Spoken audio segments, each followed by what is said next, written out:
Bonjour à toutes et à tous, je suis Brigitte Marty et nous sommes Women Included. Nous sommes une association féministe transnationale composée de membres multigenres de différentes origines et pays. Nous sommes humains, humaines. Notre mouvement est inclusif, transgénérationnel et nous représentons la diversité. Nous reconnaissons l'omniprésence dans notre monde moderne des situations d'exploitation et d'oppression des femmes, elles, LGBTQIA+, et quand elles sont marginalisées, elles sont vulnérabilisées par la société tout entière. Ces violences sont aussi le reflet des violences infligées à notre terre.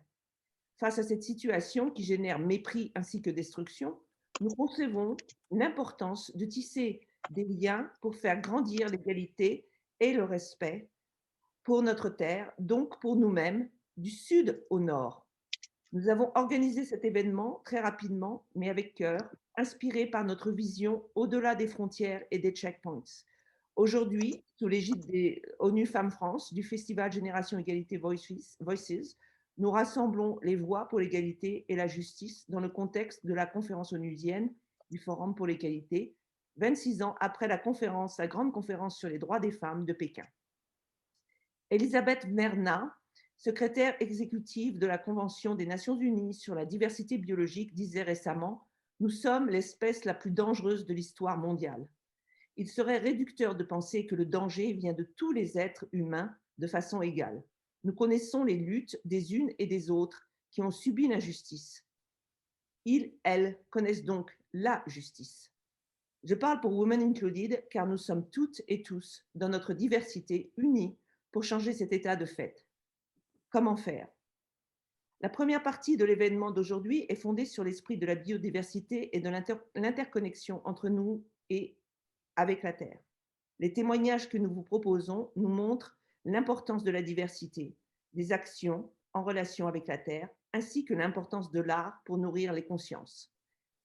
La première présentation sera au Sénégal avec la belle initiative de Biodiversity for Peace. Fatimatou Ndiaye nous présentera le projet pour nourrir, soutenir, former un monde égalitaire et respectueux de la Terre. Ensuite, nous aurons Véronique Léon, la voix de la Confédération paysanne Commission Femmes et la détermination des femmes paysannes pour conserver leur place, qui est la place de la petite ferme. Ensuite, nous aurons les femmes Dalit avec Pramila Venkateswaran. L'art, la poésie sont leurs moyens d'action face à l'adversité érigée devant elles. Elles nous font chanter leur voix grâce à leur intelligence collective et humour et montrent la voie de l'harmonie entre nous et avec la terre. Puis la poésie, encore un poème de Pramila Venkateswaran. Et qu'est-ce que être paysan et endetté? Le théâtre d'improvisation avec Hélène, le théâtre pour dire et imaginer, texte et ensuite un texte, un témoignage de violence contre la terre. Et ensuite, nous avons Mona, notre projet transnational des montagnes libanaises du Koura et au massif du Mont Blanc, de l'agroforesterie, permaculture et l'art et la transmission avec les écritures, soins des êtres vulnérabilisés et la prévalence des connexions sur place et entre nous, au-delà des frontières et des checkpoints. Laurine nous apportera la parole d'une représentante des peuples racines. Valentine nous présentera un oasis qui est construit au milieu de la monoculture. Donc, quand la magie opère.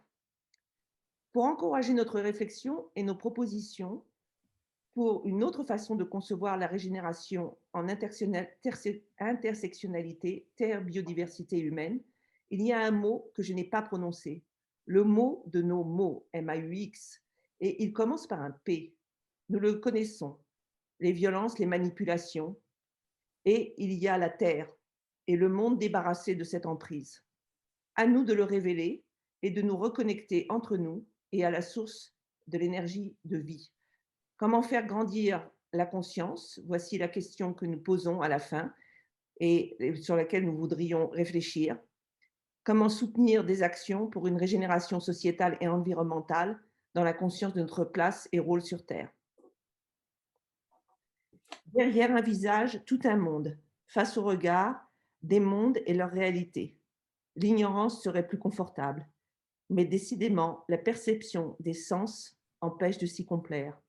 La conscience s'invite. Est-il possible de la cacher, de s'y soustraire? En partie seulement, car même si je ne veux pas, je vois.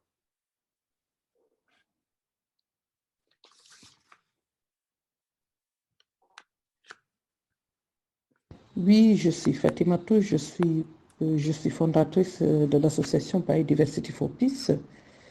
Cette association qui informe, forme et sensibilise sur les bienfaits de la nature pour un mieux-être, un mieux-vivre et un mieux-vivre ensemble. Biodiversity for Peace est créé en septembre 2017 et aujourd'hui nous développons plusieurs projets, mais notamment en France on fait de l'éducation environnementale, sensibilisation. Et depuis la Covid, pratiquement nos projets sont stoppés. Par contre, au Sénégal, nous développons 3 programmes: Biodiversity for Women, Biodiversity for Schools et Biodiversity for Sport. Le programme le plus développé, c'est Biodiversity for Schools, parce qu'aujourd'hui, nous sommes dans 9 lycées avec un objectif de 40 150 bénéficiaires. Ce sont des périmètres de biodiversité. Au niveau de Dakar, nous avons 8 lycées où nous développons des périmètres maraîchers. Au lycée de Bambey, il y a d'abord les périmètres maraîchers, mais il y a l'aviculture et la pisciculture qui est en train de se faire. Donc ce sont les élèves qui sont dans les champs, écoles comme on dit, et qui développent ces périmètres, qui gèrent ces périmètres, qui récoltent et qui vendent. Les recettes de ces récoltes sont divisées en 3 parties. 25% reviennent à la ligne sociale du lycée pour permettre d'acheter des cahiers, des serviettes hygiéniques, pas mal de choses pour éviter les absences mensuelles des filles, parce que nous voyons que toujours ce sont les filles qui s'absentent le plus à la fin du mois, par mois. Et aussi, il y a les 35% qui reviennent au projet pour qu'il y ait une certaine pérennité.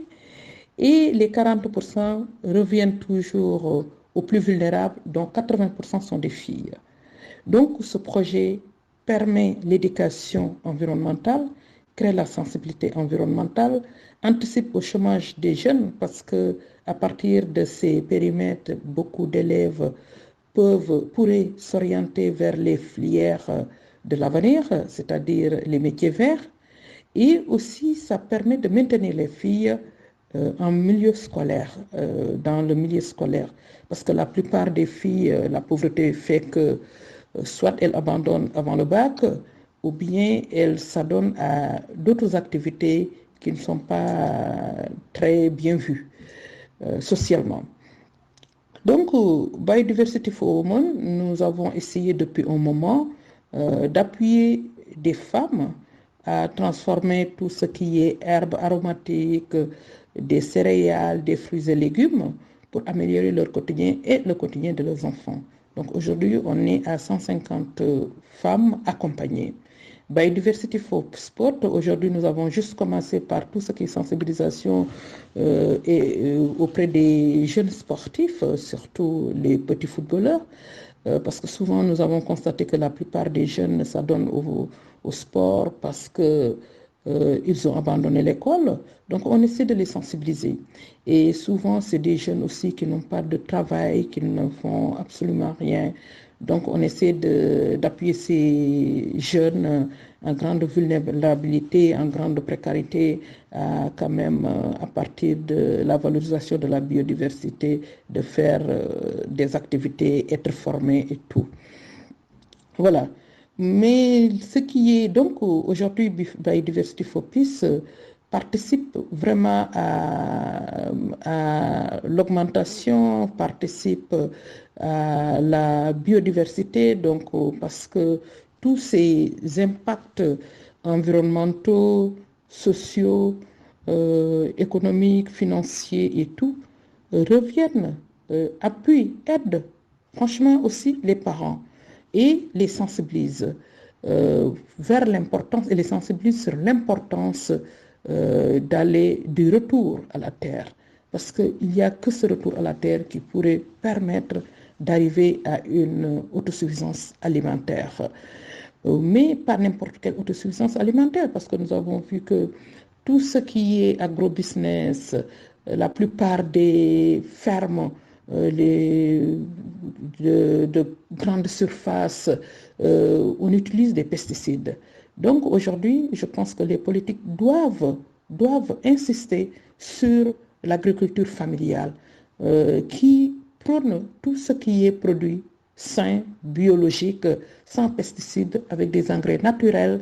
Et là, ça referme, ça refait un macrobiote extraordinaire. Et nous savons que si le macrobiote souffre, nous souffrons aussi.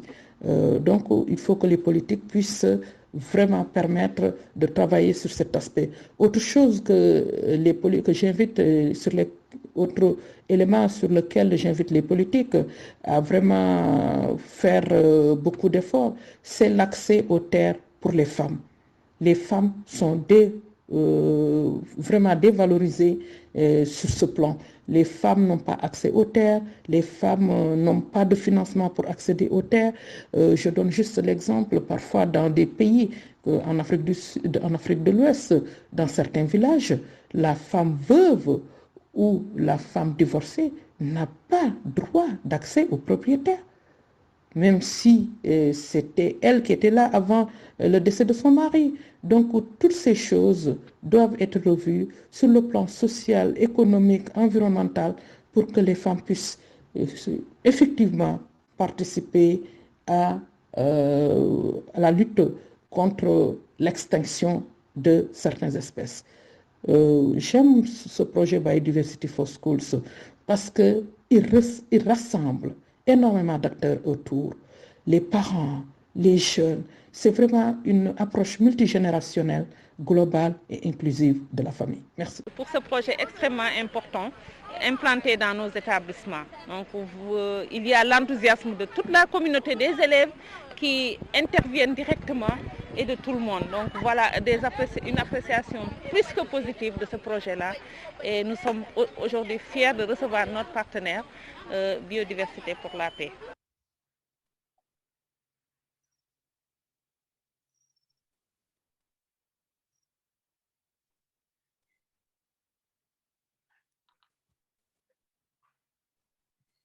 Après ce beau projet. Bonjour, je m'appelle Véronique Léon, donc je suis paysanne en Ardèche, paysanne en retraite. Ça fait 2 ans que j'ai arrêté.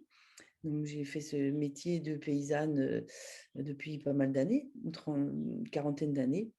C'est une ferme où il y a des chèvres, transformation fromagère et vente directe en bio. Et elle a été reprise par 2 jeunes femmes. Donc j'étais... ça, c'est très important. J'ai été associée avec mon mari, c'est-à-dire que d'avoir un statut, pour moi, c'est très important parce qu'on cotise pour la retraite et qu'on a un vrai statut social. Donc, en plus de mon métier, j'ai milité à la Confédération paysanne, qui est l'organisation paysanne de la deuxième importance après la FNSEA en France. Et donc, nous, on défend l'agriculture paysanne, plus les petites fermes, le respect de l'environnement. Voilà. Ce n'est pas du tout la même orientation que la FNSEA, qui est le syndicat majoritaire. C'est l'aspect social est très important.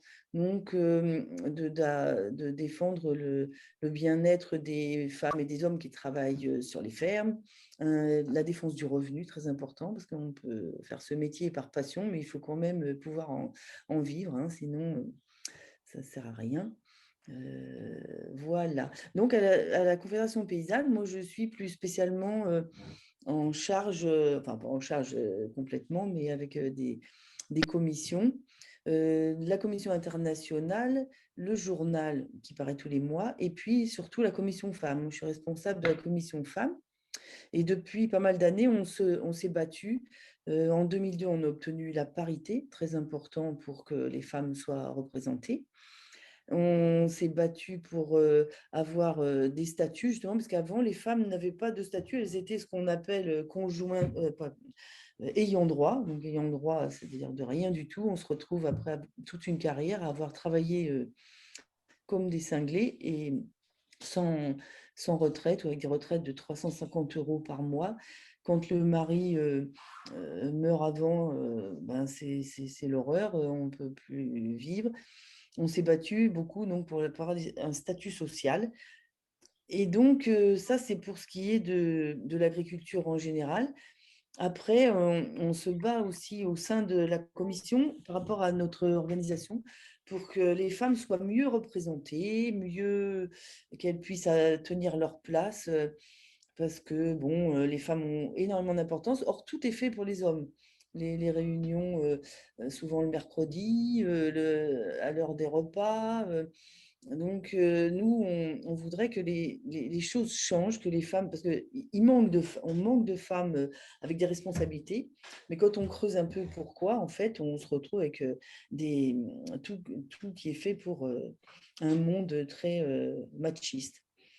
Voilà, donc les femmes en agriculture ont énormément d'importance. On voit qu'on est plus proche des gens, plus proche souvent de nos bêtes, de la nature. La vente directe, souvent, c'est nous. Tout ce qui est à une portée plus à portée de... Voilà, c'est pas nous qui allons revendiquer d'avoir des gros tracteurs et des fermes de 500 hectares.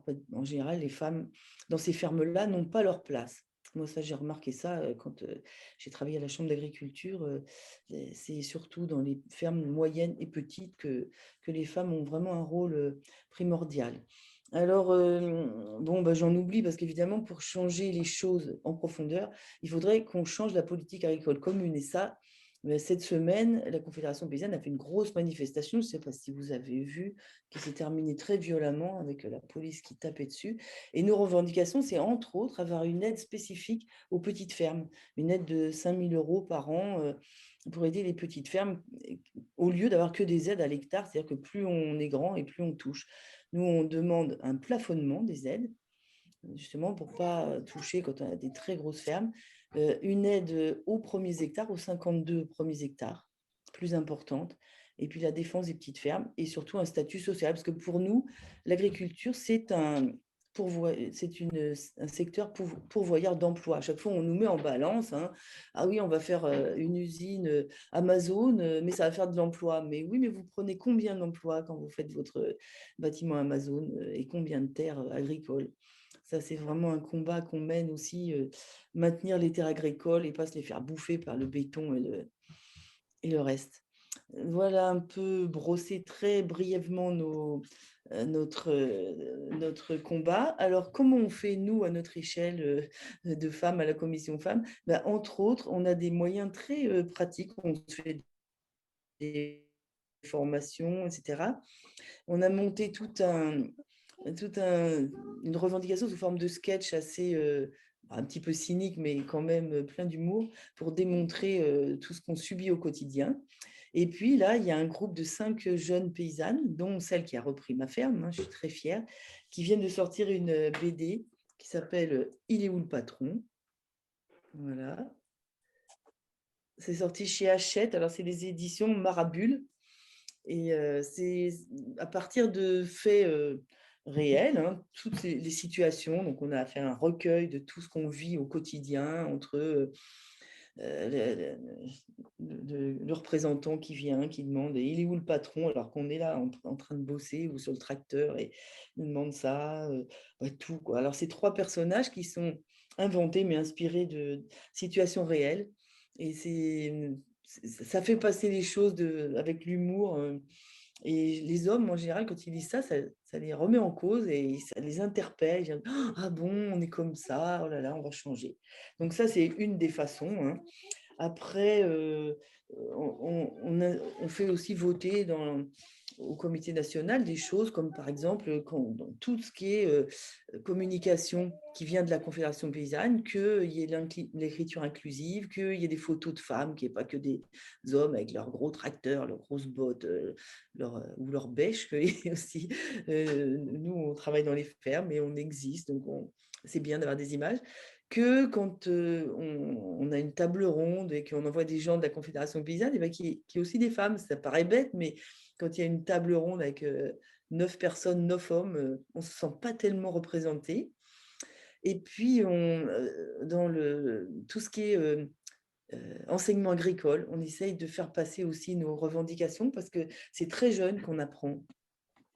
Et au lycée agricole, si tous les représentants qui viennent donnent l'impression que l'agriculture, c'est ça, c'est les pesticides, les gros tracteurs, les fermes de 250 hectares, elles sont où les femmes là? Elles sont où les paysannes, celles qui sont dans leurs fermes, qui font leur fromage, qui traient, qui vendent sur les marchés? Parce que c'est un vrai métier et on ne veut pas être dans l'ombre des hommes, voilà. Donc on se bat pour ça et on espère que ça va marcher. D'ailleurs, il y a beaucoup de progrès, je trouve, dans la reconnaissance, parce que c'est très important d'avoir une reconnaissance de notre métier. On est aussi compétente que les hommes, on a d'autres façons de faire, d'autres compétences et on revendique le fait d'exister. Voilà.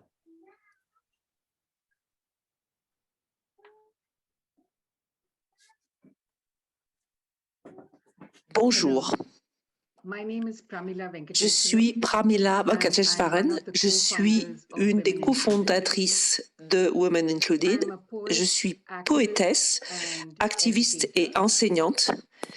Ces dernières années, en tant que membre de Women Included, j'ai commencé à m'intéresser et aussi à écrire à propos des mouvements de protestation des Dalits en Inde, et particulièrement à leur poésie et chansons. Autrefois, les Dalits étaient connus comme les intouchables. Ils appartiennent à la caste la plus inférieure en Inde. Pendant le mouvement nationaliste d'indépendance et après l'obtention de l'indépendance de l'Inde en 1947, Mahatma Gandhi les a appelés les Harijians ou fils de Dieu. C'était une manière de les intégrer à la nouvelle nation. Mais les Dalits se sont rebaptisés Dalits parce que Dalita signifie briser en pali et sanskrit. Et ils se sont donc nommés ainsi en raison de l'oppression qu'ils ont subie au cours des siècles. Et ils voulaient établir leur prévalence dans tous les domaines de protestation à travers l'Inde.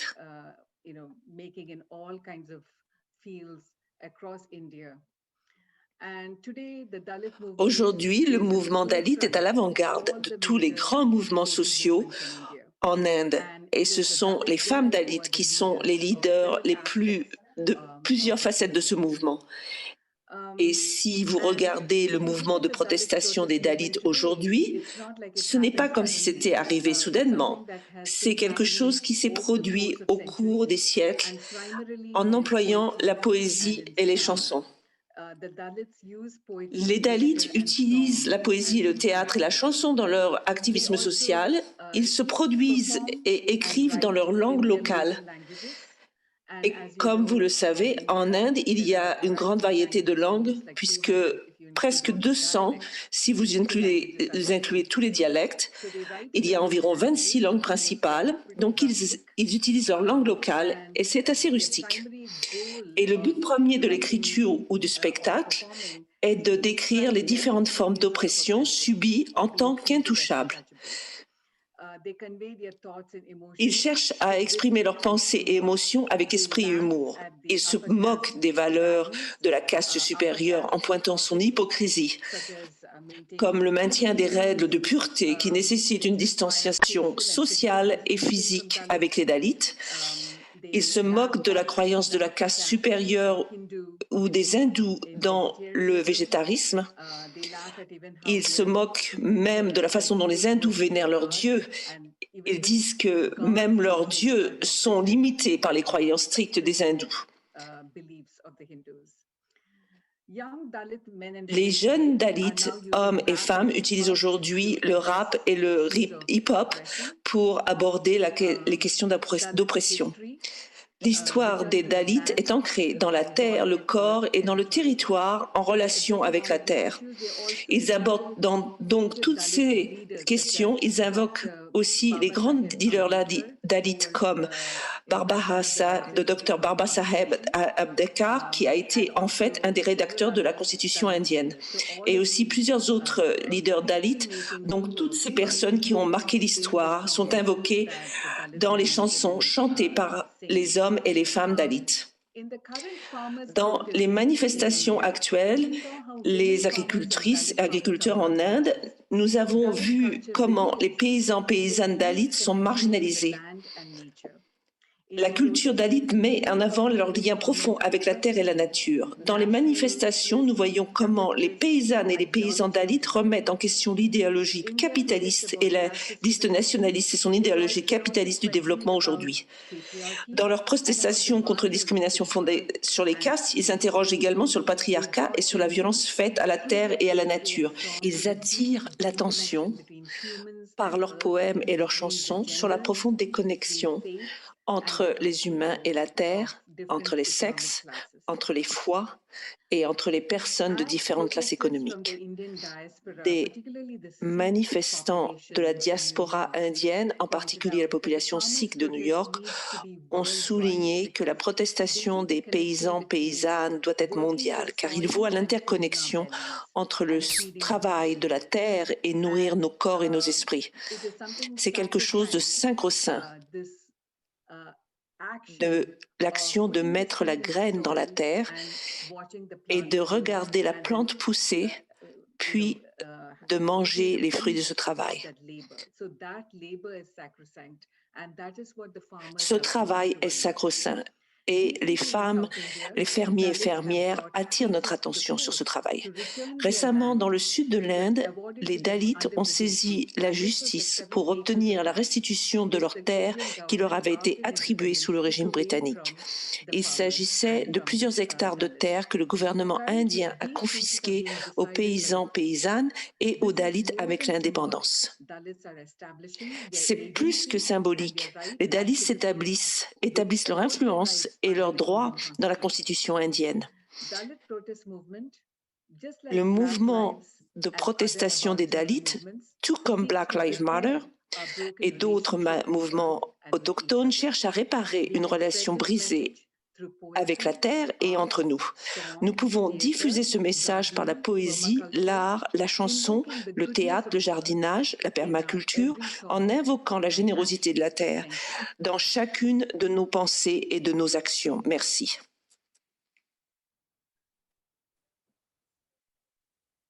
The farmer's suicides. A farmer swallows pesticide, others follow, their eyes mirroring fields of waving grain. In the granaries, hills of rice and wheat await trucks. Yet farmers are starving, their bellies and cheeks sucked in. A question hangs like fog. Why does the harvest fail to fill their kitchens? Empty hearts, empty wallets, a mountain of credit, high crop yields, zero profit, but the GDP shoots up. Let us live, cry the farmers in Davos, to world leaders huddled around tables, glittering bowls of fruit and glasses of wine within their casual reach. The elephant named subsidy waves its pass, not a hum of protest in the room, only the drone of a speaker from the havens of business across the Atlantic. We believe in free trade. The attendees are not hungry enough to taste the salt of labor.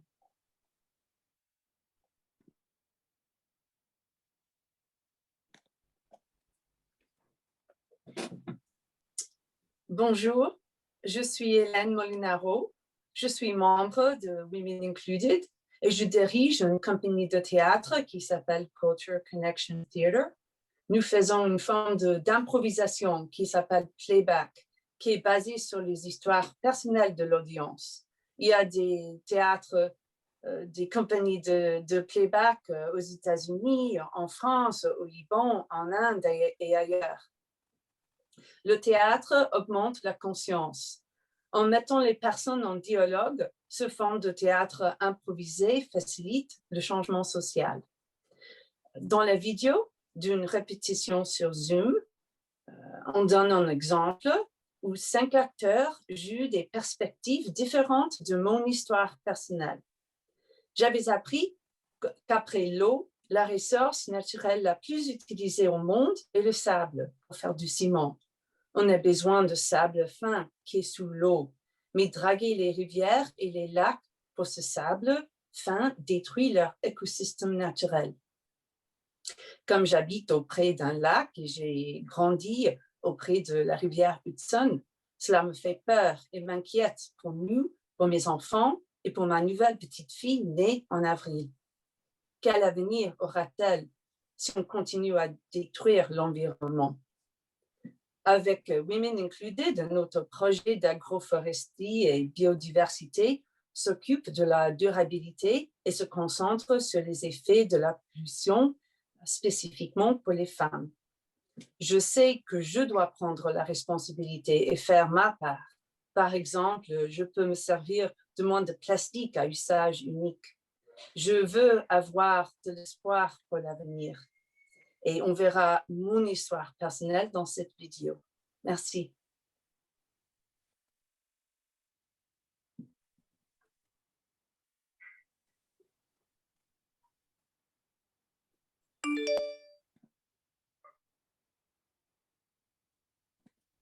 This is Elaine's story about opening her eyes wider to her role in the world.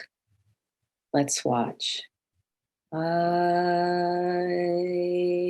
will be more.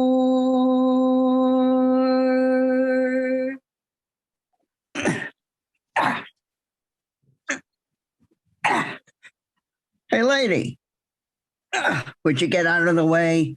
You're interfering with our work here. We gotta dredge this riverbed so we can get more sand and make more cement. You know, you talk about sustainability. It's just absurd.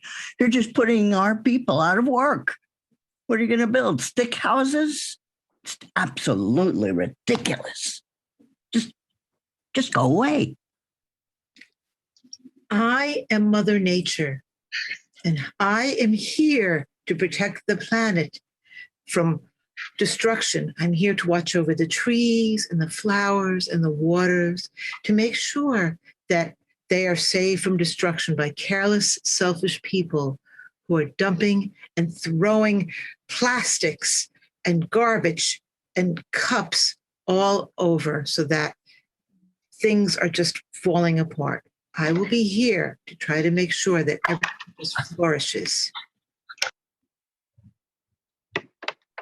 Hi, Elaine. I'm a single-use plastic container, and I totally hear you about the wastefulness, and I don't like when too many of us are used either. That creates a lot of garbage and landfill, and it's really horrible. I mean, I would much rather be recycled into like a huge plastic container instead of these tiny little containers. Do you know how crowded it gets in the landfill? I mean, they tell me like they're just like all on top of each other. It's very uncomfortable. Just too many of us all over the place. So I'm going to talk to my brethren. Goodbye.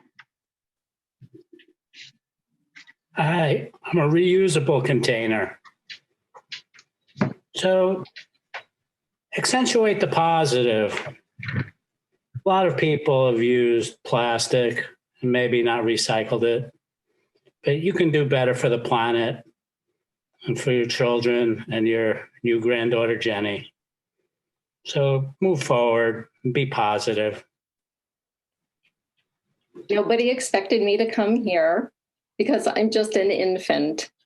And I'm even more actors than we were going to, but I'm here because I just have to talk about my grandma for a second, because here's the thing about her. She has such a big heart. And I feel like I am the luckiest baby in the whole world, all of it, because my grandma has really big feelings about really important things. And there is nothing in the whole world that's better for a baby than to have a grandma like that.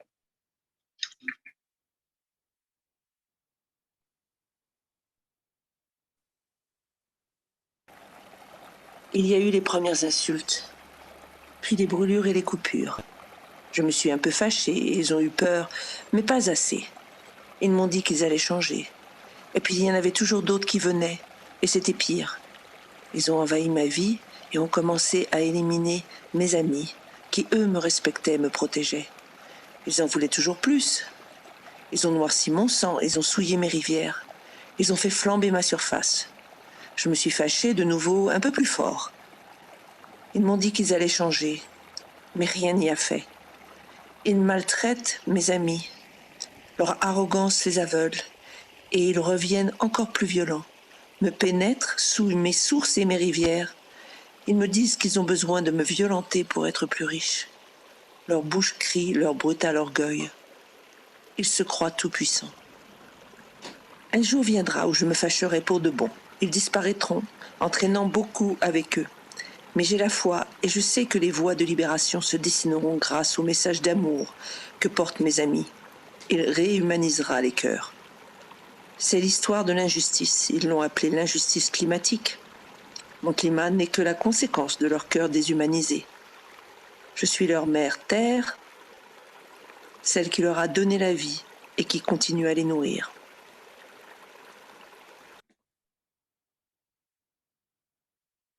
صباح الخير، أنا منى أيوب وأنا جزء من Women Included بلبنان. ومثل ما حكينا قبل إنه Women Included عملنا هاي الشبكة من الناس كرمال من الناس اللي بيحبوا يشوفوا تغيير، ونحن بنستعمل الزراعة والفن. Maintenant en français. Je suis Mona Ayoub et je suis membre de Women Included au Liban. Comme cela a été déjà dit, nous avec Women Included construisons ce réseau des personnes de différents endroits du monde qui veulent des changements. Nous utilisons l'agroforesterie, la permaculture et l'art. Et on a connecté sur ces valeurs et visions communes et fortes du monde pluriel, créatif et spirituel, qui traverse toutes les frontières et qui est libre des étiquettes qui nous séparent et nous isolent dans une seule catégorie. Nous voulons la biodiversité. Pour ça, on a construit l'idée de faire cet espace dans les pays de Women Included et plus. Commencer avec les montagnes de Pchadé au Liban et le massif du Mont Blanc en France et grandir au-delà.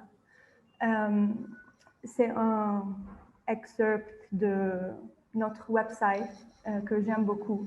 Nous faisons le lien entre l'oppression exercée sur notre terre et le système marginalisant. L'ensemble est source de violence qui nous opprime toutes et tous. Nous concevons le projet d'une façon large et inclusive. Nous réalisons que le travail avec la terre est un moyen de subsistance aussi bien alimentaire qu'émotionnel et spirituel. Et donc, il apporte un soutien holistique aux êtres, empêchant ainsi toute victimisation, ce travail devient un moyen libératoire contre l'inimitié rencontrée. Ici au Liban, particulièrement le nord du Liban, est déjà marginalisé d'espace de la capitale Beyrouth. Les gens au nord sont loin des réseaux, loin de ces communautés. Il y a un manque d'espace communautaire et inclusif et sans jugement et sans préjudice. Comme ça, on a commencé maintenant avec notre premier fonds de l'organisation Mofladat, avec activités de danse, de artisanat, permaculture et préservation de nourriture comme fermentation. Et avec notre projet transnational, nous voulons construire une économie durable fondée sur la reconnaissance de l'autre et dans le respect de la terre. Apprendre de nos connaissances locales et indigènes et surtout de nos connaissances à travers nos cultures et nos terres globales qui ont créé ce réseau transnational dans lequel nous vivons.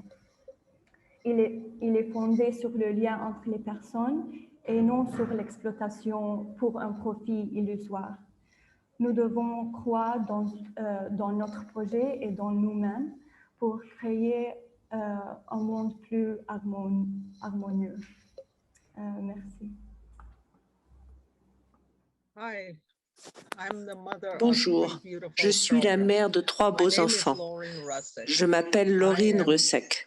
Je suis née Navajo, au sud-ouest des États-Unis, et je vis maintenant à New York. Je suis membre de Women Included. Je mène une vie très simple et chaque jour j'essaie de garder cette simplicité. J'aime me promener avec mon chien.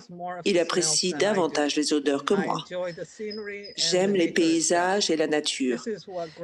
C'est ce qui me motive, mais la nature est en train de changer. C'est nous les humains qui la changeons. J'entends parler de terres arides qui étaient autrefois pleines de plantes. Les inondations sont de plus en plus fréquentes, ainsi que les tornades destructrices et ainsi de suite. Je m'interroge sur l'accroissement de la destruction sous toutes ses formes. Je me souviens que lorsque j'étais plus jeune, la neige était si épaisse que je ne pouvais pas y marcher. En été, j'avais l'habitude de sortir avec ma tante et de ramasser les plantes médicinales et des herbes, un champ d'herbes plus haut que moi. Les animaux, les insectes chantaient entre eux, mais maintenant, je vois des champs vides et silencieux. Le changement climatique a affecté toutes les parties du monde. Il a également changé la vie de nombreuses femmes et leurs enfants. Dans certaines régions du monde, les femmes utilisent encore des plantes médicinales pour faciliter la grossesse, l'accouchement et les suites de couches. Elles les utilisent également pour prendre soin de leur famille. Mais si nous, les personnes, continuons à détruire la nature, nos enfants ne sont pas en bonne santé. Et lorsque des problèmes surviennent, les femmes ont tendance à s'impliquer davantage jusqu'à devenir des victimes de violences domestiques dans une famille en souffrance. Nous, les gens, personnes, devons trouver des solutions ensemble et aller de l'avant. En tant que membres d'une communauté indigène, je crois que nous devons nous écouter les uns les autres plutôt que d'être en désaccord. Cela tient en partie à la façon dont nous utilisons le langage pour communiquer. Chaque langue a sa propre façon de s'exprimer, la façon de prendre soin de la terre-mère. En ce qui me concerne, je ne peux vous dire que ce que j'ai vécu et vu. J'ai été élevée dans une famille qui m'expliquait comment vivre de la terre sans la détruire. Je pense que nous avons tous besoin de revenir à cette idée. Nous voyons tous de plus en plus de problèmes surgir, qui sont tous liés et reliés entre eux. Les jeunes générations nous disent de regarder ce que nous faisons. Ils ne devraient pas être les seuls à se battre pour changer notre façon de vivre. Nous devons tous les aider et leur transmettre un monde meilleur. Merci. Les Deux Saules, c'est un grand jardin inspirant. un lieu autonome créé par François et David il y a 13 ans. C'est une oasis de vie dans un désert de biodiversité. Chaque jour, depuis 13 ans, François plante, expérimente et se connecte à la sagesse de la terre. Il nous livre ici quelques-uns des enseignements qu'il a pu recevoir de la terre-mère et également le lien que nous entretenons avec celle-ci et notre féminité. Vivre au plus proche de la nature, c'est développer une capacité d'acceptation, de résilience et d'adaptation. Un besoin émerge de nous reconnecter à cette nature que nous ne connaissons plus suffisamment et que nous maltraitons parfois sans le savoir. Parfois en pensant que nous ne pouvons pas faire autrement. Une des plus grandes choses qu'on a perdues depuis les sociétés matriarcales, c'est le remerciement. On retire de la terre ce dont on a besoin, sans jamais être reconnaissant de ce qu'elle nous apporte. Elle est devenue un simple support, un objet de nos convoitises. Quelque part, la femme est traitée de la même manière. Elle est un bien, un support de notoriété et un objet de convoitise. Les sorcières n'étaient en général que des femmes profondément en lien avec le vivant. Elles étaient libres et spirituelles, comme de vraies prêtresses de la vie. Et on voit bien comment on les a traitées. Et actuellement, comment on caricature toute féminité sensible et connectée. Mais c'est révolu. La femme porteuse de l'énergie actuelle va bousculer l'ordre établi. François nous livre ici son poème. Chaque jour, j'observe, je découvre, je teste et j'apprends. Chaque jour, je soigne, je cultive, je récolte et savoure une nourriture de grande qualité. Chaque jour, soigner les plantes, les arbres et la terre, afin de magnifier un riche espace de vie pour la faune et la flore, me donne l'impression de faire quelque chose qui a du sens.